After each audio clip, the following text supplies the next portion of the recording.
Récolte des haricots Salut les courgettes. amis, nous sommes le dimanche 4 août. Et en ce dimanche, avec ma femme, on vient de faire la cueillette des haricots et des courgettes. Voilà. Ça soit qu'il a beaucoup plu cette année parce qu'on a un magnifique jardin. Magnifique jardin. Les pommes de terre, carottes, rats, haricots, tomates. Voilà, tout ça pour vous dire que la résistance et la résilience, elles commencent là. Elles commencent là. Et il va falloir s'y mettre, les amis. D'ailleurs, c'est pour ça que dans ma commune, avec deux adjointes, on a créé des jardins partagés. Parce que tout le monde n'a pas de jardin. Donc, on leur laisse gratuitement un lopin de terre chaque année. Et j'encourage à tout le monde de faire des jardins, comme ils faisaient nos anciens. Ah bah, c'est sûr, la terre est basse, faut se courber. Moi, j'ai mal au dos d'avoir ramassé des haricots. Mais voilà, ça vient pas tout seul dans la gamelle. Il n'y a que chez les politiques que ça vient tout seul. Et, euh, et grâce au jardin aussi, eh ben, on peut limiter les ordures. On fait du compost. Et on a des poules. On donne aux poules les déchets.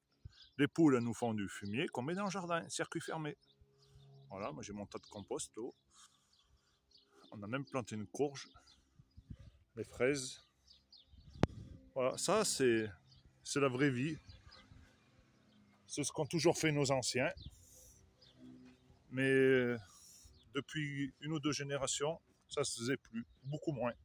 Les gens préfèrent mieux mettre de la pelouse, acheter un robot et tourne tout seul.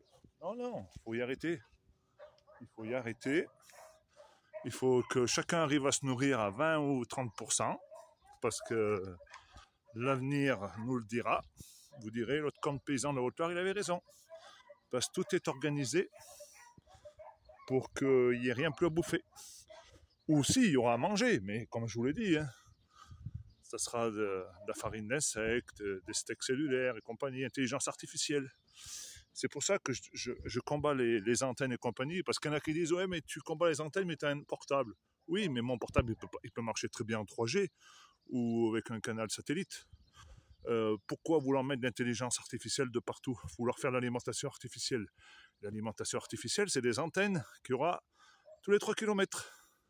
Ils vont vous modifier, celui qui voudra se faire modifier son corps, se faire mettre je sais pas quoi, eh bien ça sera avec l'intelligence artificielle. Et encore, on ne sait pas tout ce qu'ils vont faire avec l'intelligence artificielle. Donc tout est lié, les amis. Et encore, je pense qu'il faudrait que notre jardin il soit sous une serre, pour être sûr de ne pas ramasser toute la merde qui nous balance sur la gueule, là, avec les avions volontairement avec les chantrails et involontairement avec les NOx et les dioxines. Parce que, voilà, les, les légumes, ils captent du CO2, mais ils captent la merde aussi, pour pousser. Donc il faut savoir retrouver le bon sens paysan, se nourrir le plus propre possible et le plus efficacement possible. Et comme ça, vous comprendrez que quand vous allez faire les courses, des fois ça coûte cher, mais des fois ça vaut la peine que ça coûte cher parce que c'est du travail. Même si je sais que malheureusement, quand vous allez faire vos courses dans les grandes surfaces, il y a mieux de la marge qui revient au lobby, à l'industriel, à la grande surface, qu'au pauvre maraîcher qui a planté et récolté en plein cagnard. C'est bien ça le problème. C'est pour ça qu'il faut, avec Verte France, on a l'ambition de monter des réseaux de la fourche à la fourchette en local sur toute la France. Mais là, il va falloir qu'il y ait du monde. Là, il va falloir être nombreux. Voilà, les amis. Dimanche, au boulot, au jardinage. Bon, cet après-midi, on va en prendre 4. On va les moissonner un peu. Et voilà. Et demain, ça sera nouveau lundi, à fond la caisse. Allez, la bise.